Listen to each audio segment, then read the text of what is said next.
out of usually frozen peaches, and I buy fresh frozen peaches. That way you can make it year-round. Ideally, it's best if you can find really nice fresh peaches, but in a pinch you can also use canned peaches because they're going to cook down into a preserves type consistency. All right, these are thawed frozen peaches, and I'm just going to put them in a saucepan. They're going to cook on their own, and I'm going to add to them the two sugars, the white sugar, which is about a half a cup, and the brown sugar, 3 ounces.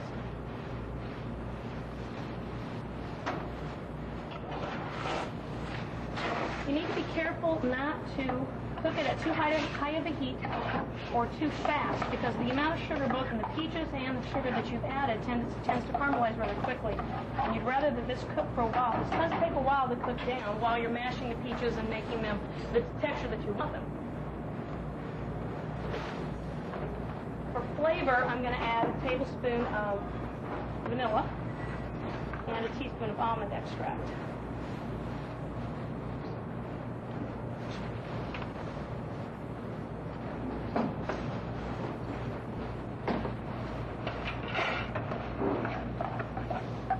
And the heat just gets regulated to make sure that it continues to boil so that it cooks down. And then one of the key things is using a whip,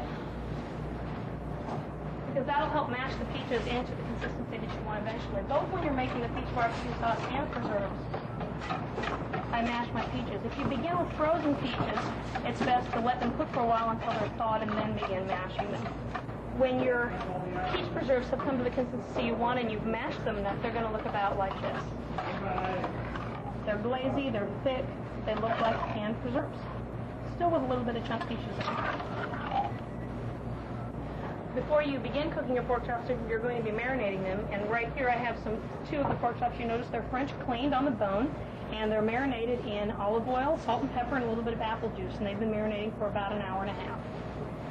For the sake of timing and making sure that you have all of your food done at the same time, right now would be the time that I would begin boiling my potatoes. I have a couple potatoes boiling in water to become the mashed potatoes. They'll eventually become the accompaniment. And to flavor those, I'm going to roast shallots.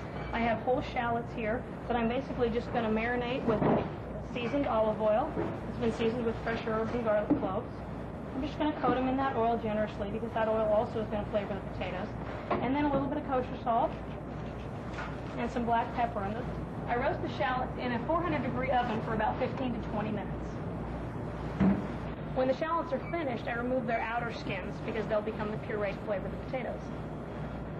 A couple of the shallots we're going to save whole to put on the plate as a garnish. The rest of them I put into a blender with just a little bit of white wine to puree up to flavor the mashed potatoes. I'm going to start making the peach barbecue sauce. I'm going to start with about 2 ounces of whole butter. And that goes into a saucepan.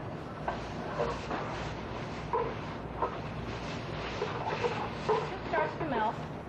Then I add to that a red onion, half of a red onion, sorry, small dice, and about 2 tablespoons of minced fresh garlic.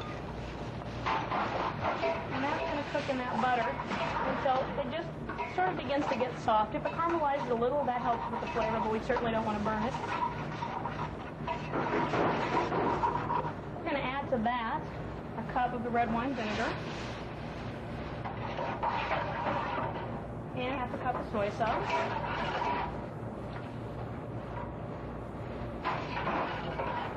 About 2/3 of a cup of Dijon mustard.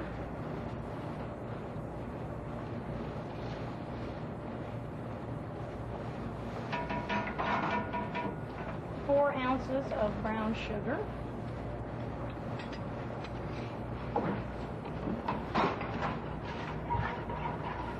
Let that dissolve a little bit, and then we're going to add a tablespoon of lemon juice. This is fresh squeezed lemon juice. This mixture just needs to come to a boil once. The purpose is just to get all the ingredients mixed together well and the mustard dissolved, and so it's one solid liquid. Now we have our boil.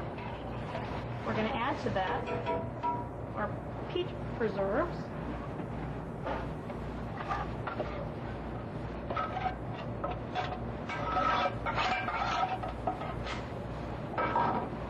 And that can stay at a high heat just until it comes to its own boil.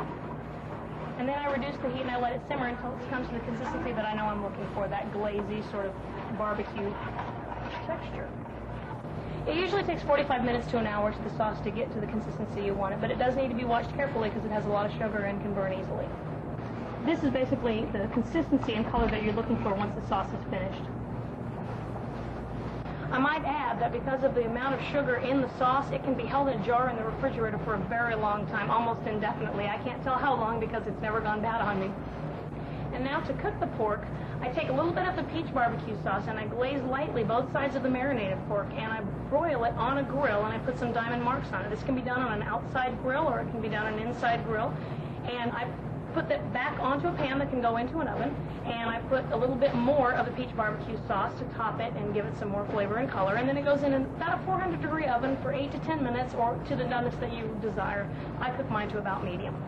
I call this peach barbecue broiled French center cut pork chop with roasted shallot, whipped potatoes.